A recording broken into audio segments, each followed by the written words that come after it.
La Salette, Notre-Dame réconciliatrice. La Salette, dans les Alpes françaises, se situe sur la commune et la paroisse de la Salette-Falavo, dans le canton de Corps, département de l'Isère et diocèse de Grenoble.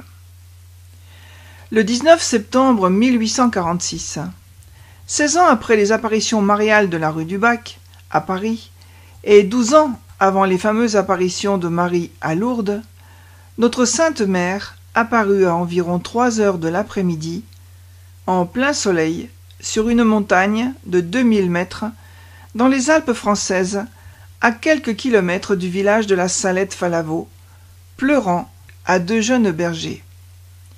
Marie parla aux enfants, Mélanie Calvat de 15 ans et Maximin Giraud de 11 ans.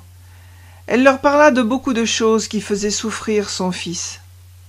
Les 2 jeunes étaient très ignorants. Ils virent une belle dame dans une lumière resplendissante, habillée d'un costume étrange. Elle parla alternativement en français et en patois. Elle les chargea de transmettre un message à tout son peuple. Le message n'était pas seulement pour la France, mais pour l'Église et le monde entier. Ce message parle d'événements futurs, avec beaucoup de détails. Il est en rapport avec notre époque, et à cause de cela, très important pour nous.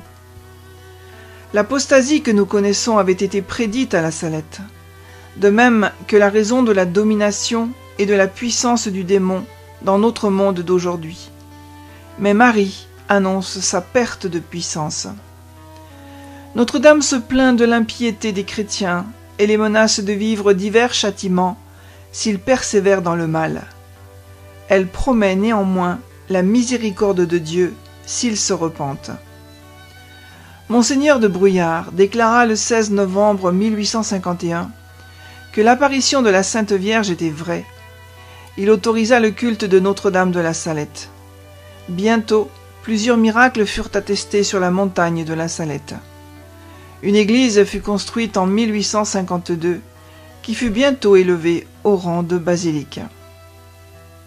Cette unique apparition de Notre-Dame réconciliatrice nous est racontée par l'abbé Giret, missionnaire de la Salette.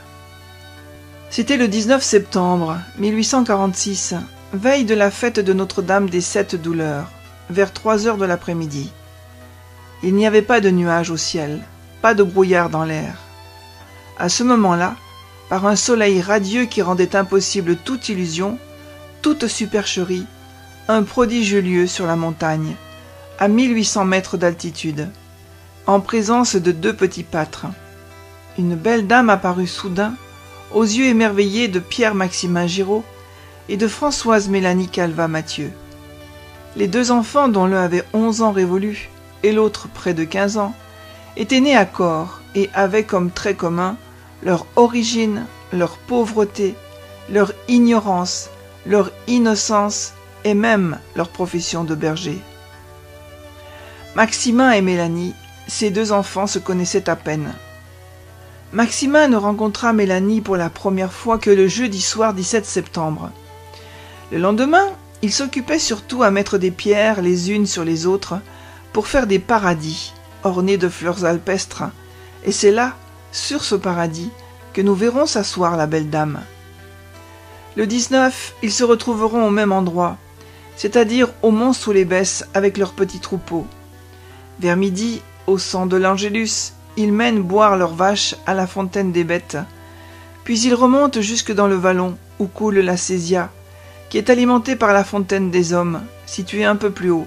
Et près de la petite fontaine, alors tarie, ils prennent leur frugal repas, et contrairement à leur habitude, s'endorment sur le gazon, à quelque distance l'un de l'autre.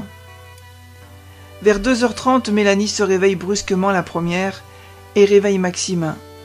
Tous 2 gravissent le plateau qui domine le ravin, et une fois sur le collet, ils aperçoivent leurs vaches couchées sur le versant du Gargasse. Ils redescendent tranquillisés, lorsque Mélanie pousse un grand cri à la vue d'un globe de lumière qui rayonnait et dont l'éclat emplissait tout le vallon. Cependant, Maximin était accouru, et devant l'effroi de sa petite compagne qui avait laissé choir sa houlette, il lui dit « Garde ton bâton, lui dit-il. S'il nous fait quelque mal, je lui jeterai un bon coup. À ce moment, la clarté mystérieuse s'entr'ouvrit et une belle dame apparut, assise sur leurs pierres superposées, leur paradis, dans l'attitude d'une inconsolable affliction, la tête dans ses mains, les coudes sur les genoux.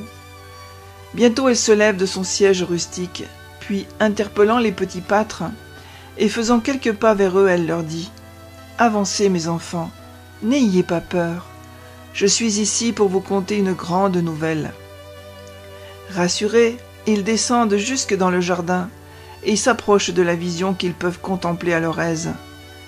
Coiffure brillante avec un diadème de rayons et une couronne de roses, fichu blanc jeté sur les épaules et croisé autour de la ceinture avec une guirlande de roses pour bordure. Robe de lumière toute blanche avec paillettes d'or. Sur la poitrine et plutôt à l'intérieur, un crucifix avec tenaille et marteau qui tenait sans rien pour les attacher.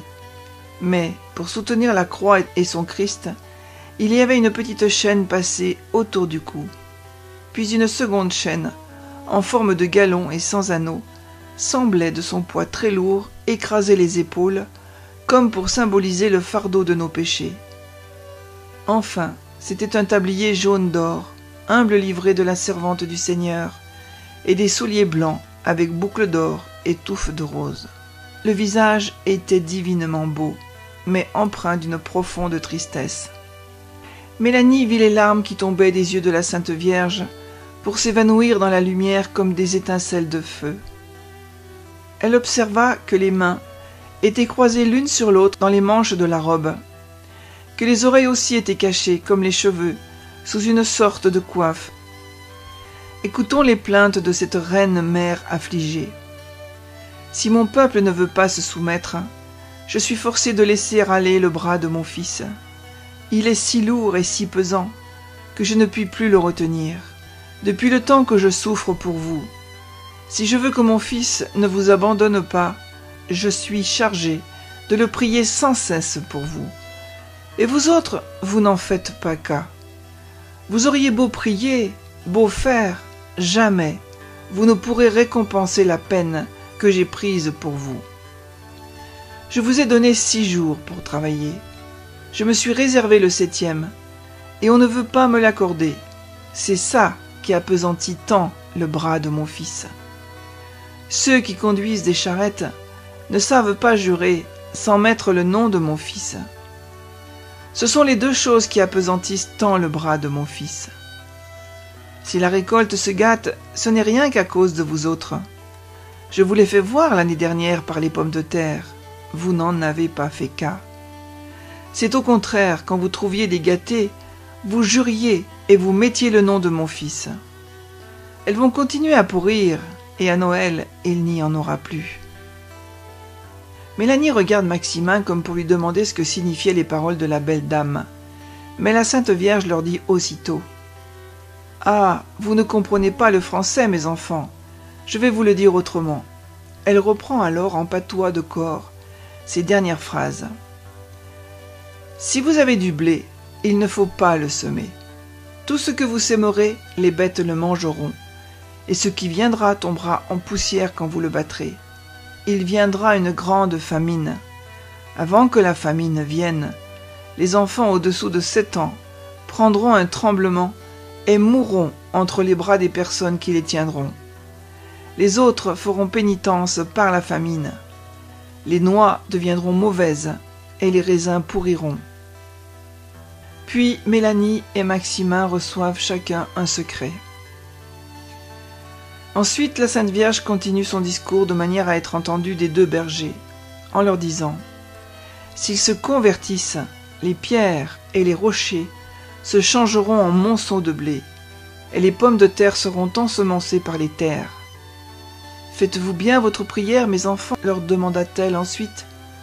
Et les enfants répondirent « Pas guère, madame. » Ah, mes enfants, il faut bien la faire, soir et matin, quand vous ne pourrez pas mieux faire. Dites seulement un pater et un Ave Maria, et quand vous aurez le temps, il faut en dire davantage. Il ne va que quelques femmes un peu âgées à la messe. Les autres travaillent tout l'été. Le dimanche et l'hiver, quand ils ne savent que faire, ils ne vont à la messe que pour se moquer de la religion.